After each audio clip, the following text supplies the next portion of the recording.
again, my friends. Once more, welcome back to Leopard Street. We're to the cellar. This one is going to be a train running video. A few episodes ago, I put out questions. What sort of stuff do people want to see more of? And one of the suggestions was more shorter train running videos.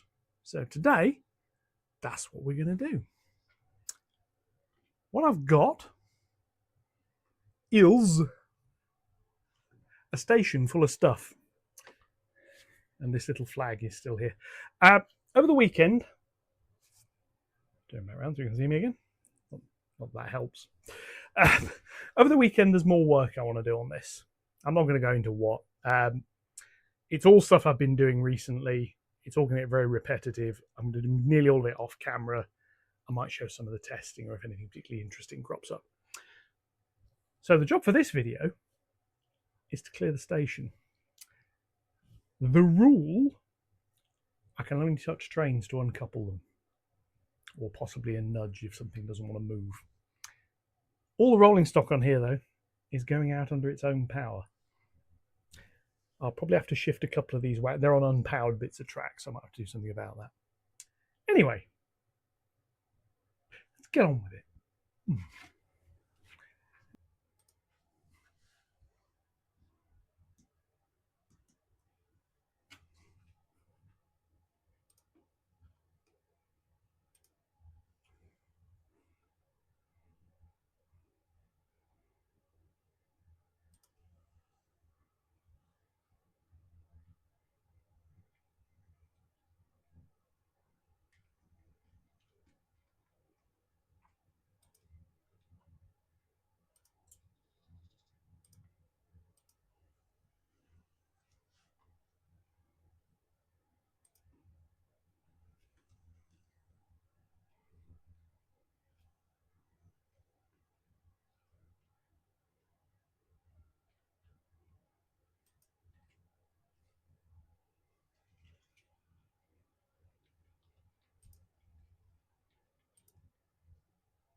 And with that, the station is empty. A few slight glitches you might have noticed. Scotsman derailed coming off the turntable. I need to play with the calibration settings on that again. Cheshire had a few issues getting on and off it as well. Basically, I need more foam on that edge. Chimossier did it fine. I'd recalibrated the thing. One or two little pushes needed here and there. That's not the only problems, though. A few videos ago, I sorted the relays on this board out. I'm still getting twittering. They're working, but I'm just getting niggly noises. I suspect that is interference. Board K, which is this one over here, with this point here, that has now started playing up. What I'm going to end up doing as a result of that is rebuilding all the relay boards. I'm also going to experiment with a little bit of digital filtering on their inputs, because I want to make it so that, I mean, basically I'm going to put a debounce on there. I want to make it so that it works, but there's a capacitor in the circuit, so the signal's got to hold for more than like a tenth of a second before the relay switches. I'll experiment with that, and we'll get back. But this area is now clear, so little bit of a rundown on what needs doing, what I'm going to attempt to do over the weekend. This point servo. I now have, I come all the way down here. Bag of these. If you've not seen these before, these are servo extension leads. Basically, it's a three-way DuPont cable with a male on one end and a female on the other. That's it. So that point's going to go in, is going to get calibrated up on this board. I have another signal, a little bag of them here. These are the same little colour light signals I've been using. One of which is going to go here on this board. That's going to be the signal for platform 1, because if I bring you around here, sorry for the rapid movement there, platform 1, its signal really wants to be about here. This is where the platform is going to end. However, it can't go there because there's a board join and this whacking grey upright comes up underneath there. Or it does when the board slides backwards. Can't go there. Can't go along here for the same reason, so it's going to go there where it's clear of this. I'm also going to drill some holes there and there for platform lighting wires. They're probably not going to go in yet. I'm short of 0702 in orange. I've got some more on order. I'm hoping I've got enough to do this signal. I don't want to do temporary wiring. If I haven't got the stuff to wire it, I'm going to be making the little circuit board, which I don't seem to have the little bit of... here we do. Little piece of circuit board that size. Will end up under here. That'll get wired into it. I might make it a bit bigger so I can wire the lights in as well. The problem is the signals get wired on the underneath. The lights are going to be wired on the top. There's going to be a hole. It's going to come up. I'll cut out some of the cork. There'll be a connector sitting here. This is so when I put a platform here, which I don't have to hand, I can put a connector underneath it for some lights. But when I want to take it off, I can lift it up, undo the connector, move it away. Because these still need to come off. And I've got the same to do for this one over here as well. So those connectors will be on the top. I've still got to think about how to do that. That's this board for now done. I'll have to put sidings in. That's for the future. I don't have the track to do that. I've got one more piece of flexi and some offcuts. That's for another day. That is board L finished. That's relatively minor. I'm then going to do board M, which is this one. I need to finish building the DTC8 block detection board, which is partially built here. It's missing the current transducers. I need to put those on. coils wired in for those. That needs to be fitted. The feeds need to go through it. I need to rebuild the little PCF 8575 board, because if I show you around here, there's these lines here and there's another one under here. It's showing they're all occupied. Well, I'm not being funny, but they're not. That's another one of those little boards that's not working properly. I've got spares. I'll sort that out.